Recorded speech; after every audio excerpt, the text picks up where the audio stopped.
इस वीडियो में प्रत्यक्ष कर और अप्रत्यक्ष कर में अंतर के बारे में जानेंगे। Difference between direct tax and indirect tax. प्रत्यक्ष कर और अप्रत्यक्ष कर में अंतर जानने से पहले हम प्रत्यक्ष कर और अप्रत्यक्ष कर किसे कहते हैं ये देखेंगे। सबसे पहला है प्रत्यक्ष कर। जब किसी कर का कराघात और करापात एक ही व्यक्ति पर पड़ता है तब यह कर प्रत्यक्ष कर कहलाता है। यानी ऐसे कर का भार उन व्यक्तियों के द्वारा वहन किया जाता है जिन पर ये कर लगाए जाते हैं। दूसरा है अप्रत्यक्ष कर। अप्रत्यक्ष कर का भुगतान करने का दायित्व तथा कर का मौद्रिक भार भिन्न भिन्न व्यक्तियों पर पड़ता है। यानी जो कर किसी एक व्यक्ति पर लगाए जाएं परंतु उनका भुगतान पूर्ण या आंशिक रूप से दूसरे व्यक्ति करें, वे कर अप्रत्यक्ष कर या परोक्ष कर कहलाते हैं।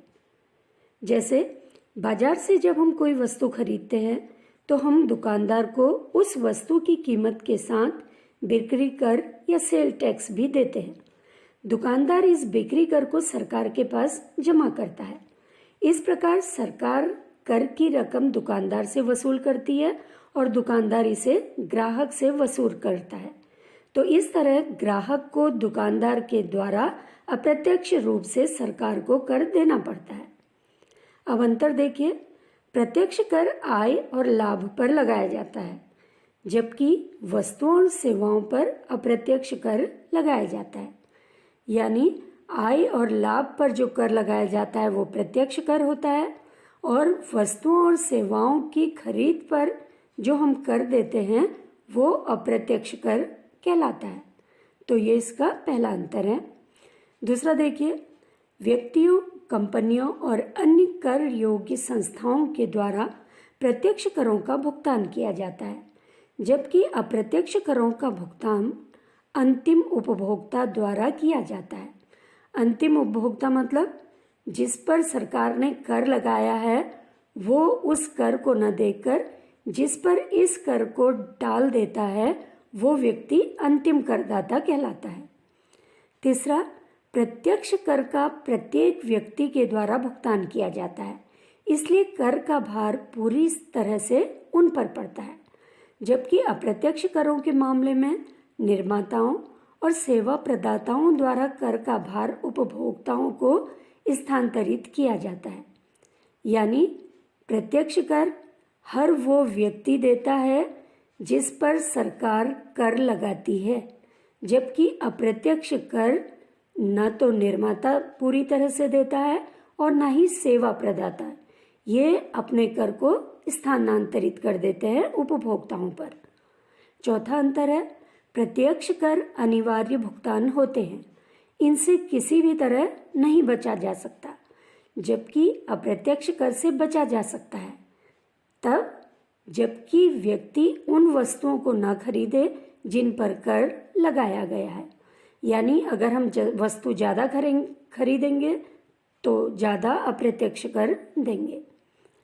अगला अंतर है, प्रत्यक्ष कर प्रगतिशील कर होते हैं, यानी आय में वृद्धि के साथ इनमें भी वृद्धि होती है, जबकि अप्रत्यक्ष कर प्रगतिशील नहीं होते। सभी आय वर्ग के लोगों को समान रूप से वहन करने पड़ते हैं, जबकि प्रत्यक्ष कर अधिक आय वर्ग के व्यक्ति अधिक कर देते हैं जबकि कम आय वर्ग के व्यक्ति कम प्रत्यक्ष कर देते हैं, जबकि अप्रत्यक्ष कर में ऐसा नहीं होता।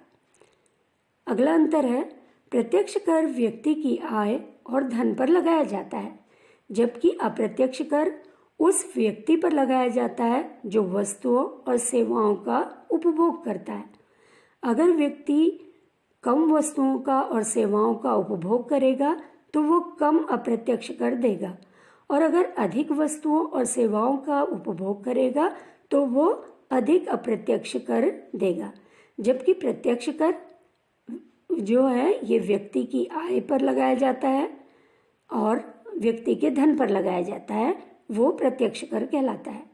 अब देखिए प्रत्यक्ष कर के क्या उदाहरण है, जैसे निगम कर, संपत्ति कर, व्यय कर, संपदा शुल्क, आय कर, ये प्रत्यक्ष कर के उदाहरण हैं। जिस व्यक्ति पर ये कर लगाए जाते हैं उस व्यक्ति को ही सरकार को इन करों को देना पड़ता है। तो ये प्रत्यक्ष कर के उदाहरण हैं। निगम कर, संपत्ति कर, व्यय कर, संपदा शुल्क और आय कर। इसी तरह से अप्रत्यक्ष कर के उदाहरण हैं उत्पाद कर, सीमा शुल्क, आबकारी, बिक्री कर, जीएसटी। जीएसटी का मतलब वस्तु और सेवा कर। ये अप्रत्यक्ष कर के उदाहरण हैं। ये जिन पर लगाए जाते हैं, जिस व्यक्ति पर या संस्था पर लगाए जाते हैं, ये उनको दूसरे उपभोक्ताओं पर टाल देता है। तो वो प्रत्यक्ष रूप से इन कर को न देकर इन करों को दूसरे पर टाल देता है, इसलिए इसको अप्रत्यक्ष कर कहते हैं।